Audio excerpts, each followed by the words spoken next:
I've talked in the past about the concept of mind the gap, where comics are concerned. And this is where, if you don't remember from earlier video, you order comics as a retailer, and then 3 months goes by or so, and the comics arrives. And in those 3 months, something has fundamentally changed that meant your order is off, either way under or way over. And that's the danger for retailers. That's the mind the gap. Well, I think this whole concept actually plays a bigger role within comics, and that's what we're going to talk about.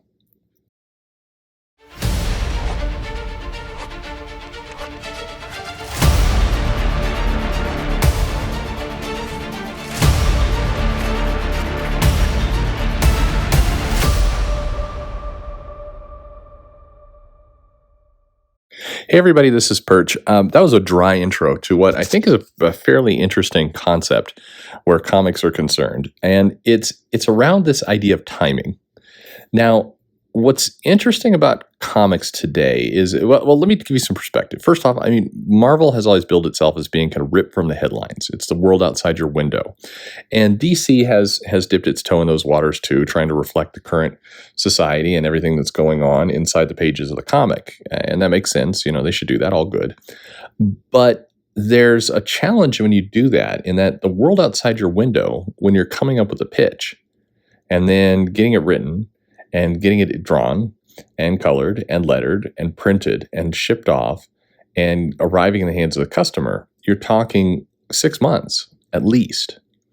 And so, depending on your ideas and depending on kind of the inspiration you're taking from what you're watching, you're not. It's not the world outside your window. It's a world outside yesterday's window, or more appropriately, the world outside your window 6 months ago. And if you lean too heavily into this idea of, comics are timely, comics are right now, this is what's happening right now, you wind up looking pretty foolish. I have a belief that that we're in the midst of this global mess with the virus and with the protests and with the all of these pieces, and we're heading into an election year. And I think it's very tempting for a lot of creators to insert a lot of this civil unrest, these worries about police and everything else. If the rumors are true that Brian Michael Bendis is going to have Superman lead the Authority, and that they're going to do something around that storyline, he's kind of setting things up with this global this global police, global representative of Earth, system of planets, etc. that he's doing. If that's the case, then it's going to be very tempting, and I'm sure he will not resist the temptation for Bendis to kind of make some analogies to the current police state and the situation, and how do we balance kind of the needs of the people and everything else. The challenge is topics like that are aging really fast in today's society.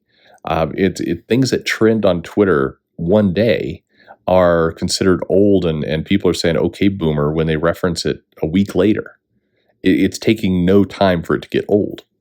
So if you think about some of these topics, and then also the media and all of us, media and social media both, have zero restraint anymore. So when they get a topic, they just flood. They do it 8 million times until you are absolutely sick of it, and they rush off to find the next one. Well, if a comic then wanders onto the scene like 5 months later, touching on these topics again, it feels like a museum, like a dinosaur. And it's not trendy, it's not topical, and it's the opposite of something I've talked about in the past, which is the concept of evergreen, where you can listen to I try and do that with these shows by and large. So I tag, if you guys, does anybody use the playlist? I don't know. I have all these playlists and there's videos all over the place. I mean, look, if you're coming into this channel, there's like 600 videos at this point. I'm one of those obsessive weirdos.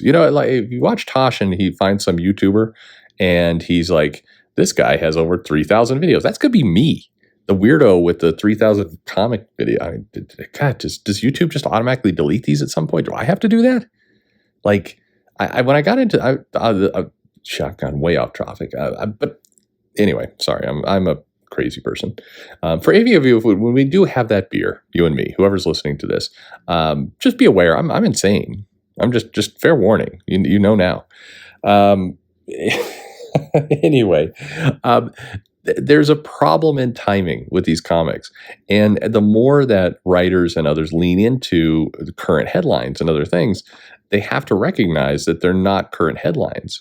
And I think that there's a little bit of egotism around their ability to make these current headlines evergreen. They're already juggling too much. They're having to take a situation from the real world. They're having to insert it into a superhero world where it doesn't always make sense. In fact, it usually doesn't make sense. I mean, we see in comics the ability of Captain America leading people or Superman inspiring people and everything else. And you think, I don't really, if superheroes existed in this world, how would this have drug on for 6 weeks that a policeman, basically killed somebody by crushing them for 8 minutes, and then there was a lot of civil unrest as people demanded justice, and guys are marching in the streets with American flags and getting punched, and as people are screaming, you're Antifa, you're a white supremacist, back and forth at each other. Would that work in a world of superheroes? No.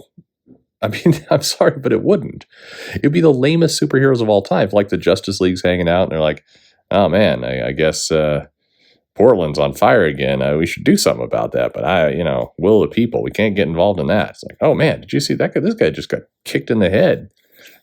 Green Lantern's like, I could go in there and I could just kind of use my ring and separate some of these people out, get them to cool down.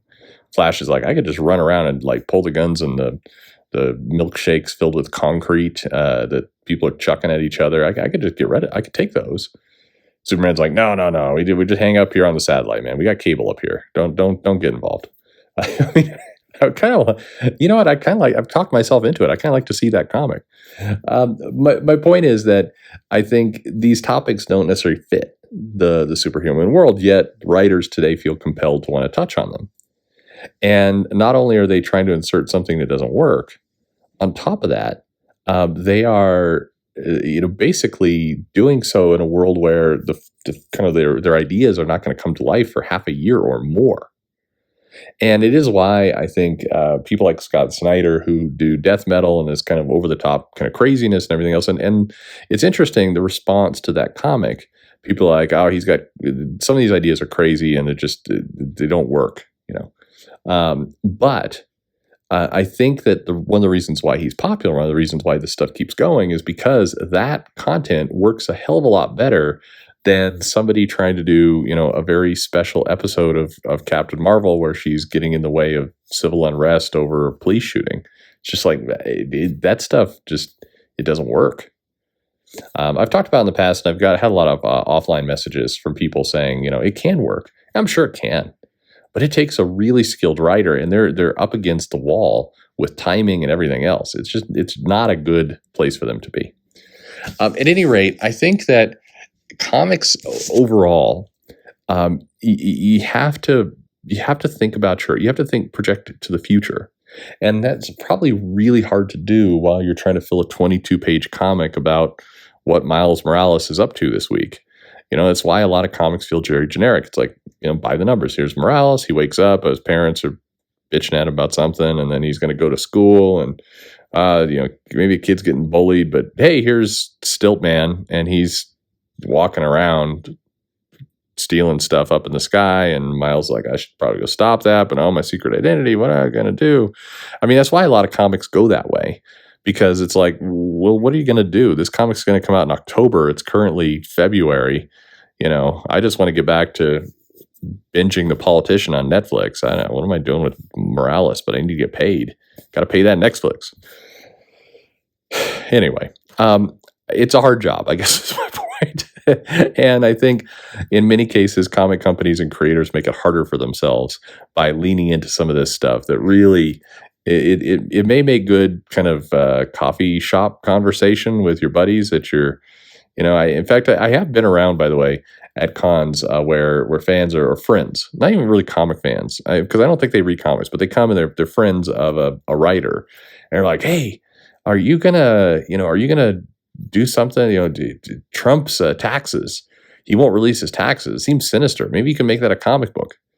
This exact conversation happened. I remember I generally shut up. I sit in these things, I drink, I try and make small talk. I mean, it's not my gig. So, but I remember this idea goes floating out to a writer, and the writer's like, "Oh, yeah, I mean that could be. Yeah, it is kind of weird that he won't put his tax." I'm like, "Hey, don't do that.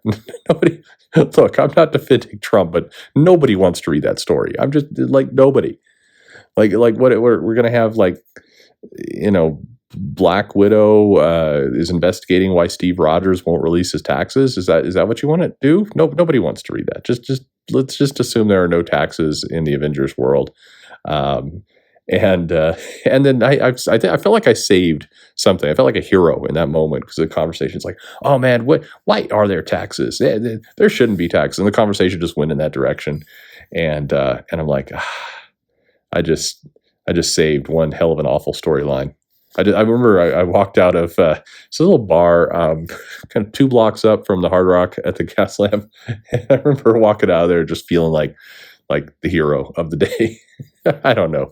It's a weird world. Anyway, hey, what do you think about all this? Current headlines. I've done videos about this general topic before, but I think the timing is really the problem here. In addition to just the idea of evergreen, the timing is really tough. But as a reader, do you want to read this stuff? Is this what you want to consume? Leave a comment below. Let me know. Like, subscribe. I should do this at the beginning. That's what the popular YouTubers do. And maybe that's their trick. Anyway, follow me on Twitter or Facebook at Comic Perch, and thanks for listening.